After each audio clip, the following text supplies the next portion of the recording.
Hey, listeners. Hey, Coxie. Hello, listeners. I wonder how many of you are camping. Mm. And this episode is being released on a Friday, which means we get to say, fuck it, it's Friday. We do. Let's talk about camping. Well, we feel like talking about camping because neither of us are camping this weekend. No, I don't go camping at Easter time because everybody else does. It's too many children. Although I've been doing a bit of camping with the little fella and wifey lately. I think with a Um, little, I don't mind. It's not the children. It's not their fault. It's the parents letting them go that I find absolutely irritating when I go camping. So I don't go. it's all the other parents and their kids. Let's It's not complain about that again. No, I won't. Instead, what I'll talk about, you and I were just talking about camping as kids, and you said you had lots of fond memories. I'll tell you my version of camping, and then you can share your story. I This came should be from a interesting. non-camping family. Let's make it really, really clear. We're not campers. I'm not a camper. It's not high on my list of things that I love doing. And so I never had the experience of having gone out in a tent. I think I might have slept under the stars once or twice as a little kid in the backyard around a campfire type thing with mum trying to make us feel like we were actually camping.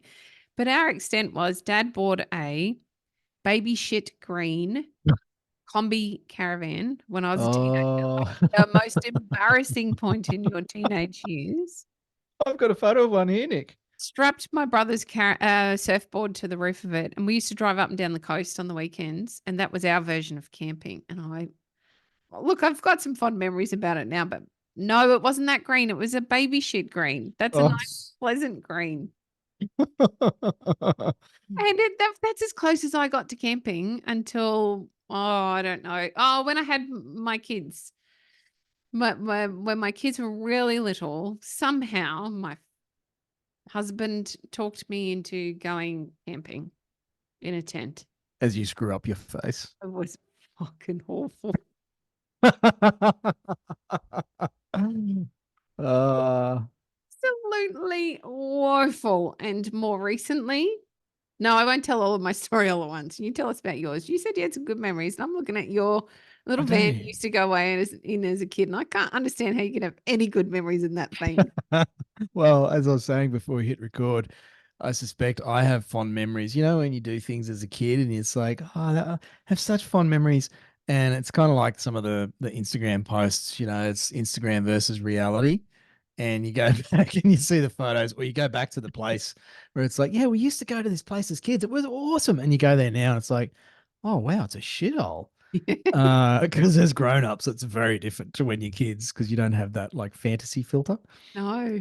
But yeah, I think it was probably good memories for me. Maybe not so much fun for my parents because they would have had to pack so much shit in a tiny little van with two boys sharing a bed, a bunk bed at the other end of the van, which was really light and it used to rock. And, anyway, so um, I reckon there's two types of people. There's two types of families, two types of people. There's campers and non-campers. I'm And firmly not camp. you're either one or the other. There's no like gray. It's like, oh, I don't mind sometimes camping and also five-star hotels. I reckon it's pretty polarizing. You're either a camper or you love sleeping under all five of the stars. I'm a five-star girl all the way. And that's okay. But yeah, I do have, I don't know, maybe it's a boy thing, but I definitely have fond memories as a kid camping. I was in the Boy Scouts, back when it was called Boy Scouts. And we used to like lash the spars together, the saplings that you'd cut down in the bush, and string up these A-frame canvas tents and sleep on the dirt with your little pack as a 13, 14-year-old kid and run around the bushes with your pocket knife pretending you were Rambo because that was back in the in the 80s. So we all thought we were friggin' Rambo.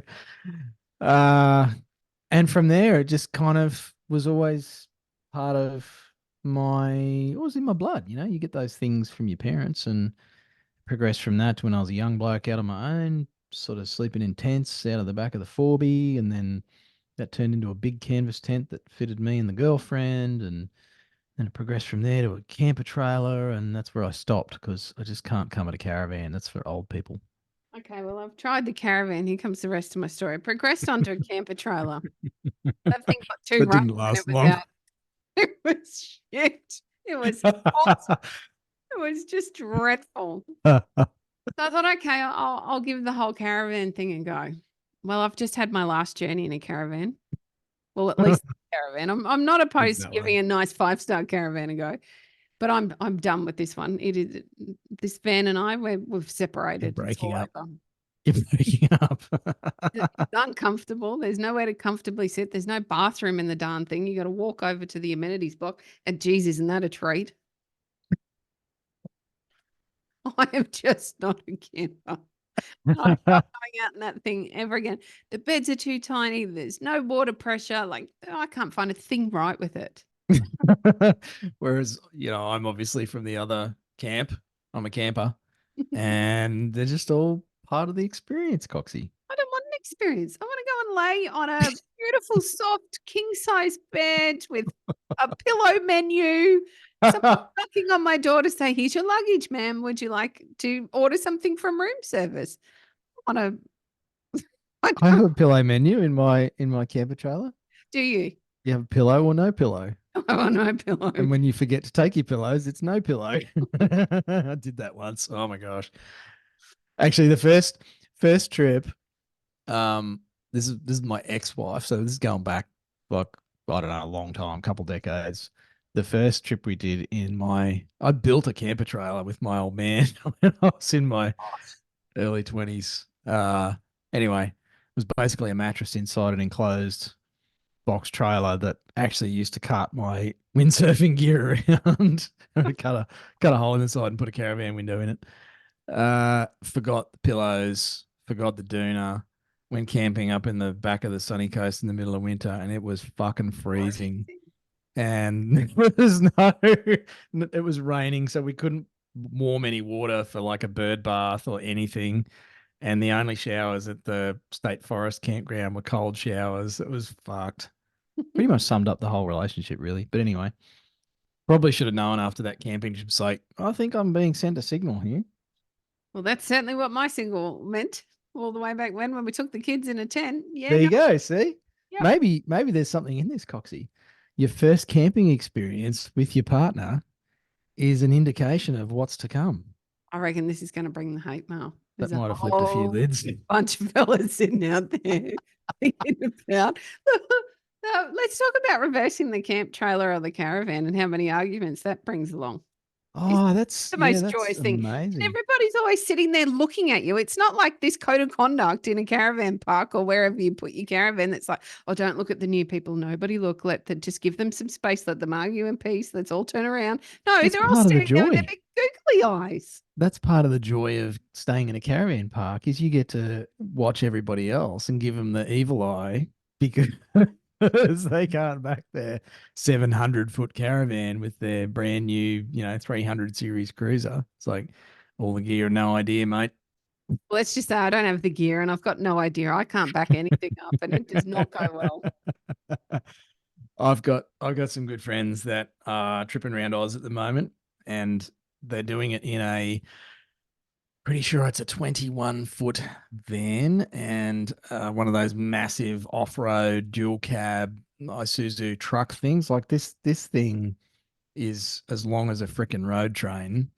And when they reverse the van, they legit have handheld UHF radios so that the wife can give instructions on where the van is so that you I don't can get the argue. go the other way. No, no, left. No, the other left. Right hand down. No, no, no. Back. Whoa, stop.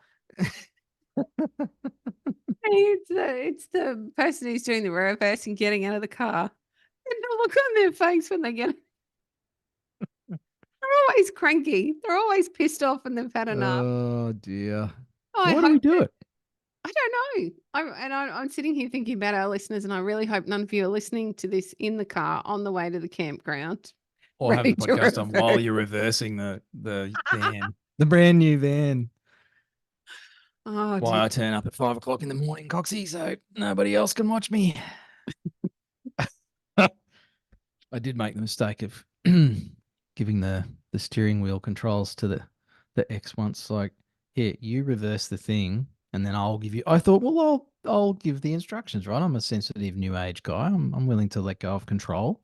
I Mhm. thought that might be a more effective strategy. It did not work out well. Some of us don't take instruction very well. No, that I was might be in exactly what happened. that. Threw the toys out of the cot, stormed off, and I had to figure it out for myself. Well, you fucking do it then. Yep.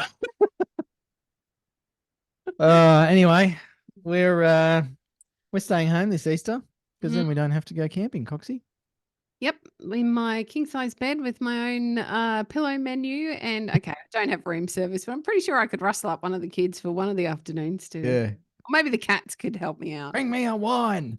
Make Ding, it cold. ding. I love camping and getting out the bush. But if you don't, let us know. Are you in the Coxie camp or the Was camp? Woo, You a camper or a five-starer? We're going to divide the audience here, Nick. this is what we should do for conference one year. All the campers can go one way, and the five stars can come the other way. Ooh, we'll have to survey. I was going to say canvas. There you go. I Nice don't pun. really want to because I feel like we've got more campers than non-campers in our community. Interesting demographic, Coxie. Mm. But let us know, listeners. Are you a camper or are you a pillow menuer? Which is your preference? Let us know somehow. I don't know. Social media. Send me a text message, whatever you like. And I'm going to go pack the camper trailer, Coxie, because that has to happen 3 weeks before you leave for the trip. Absolutely. Enjoy. Right.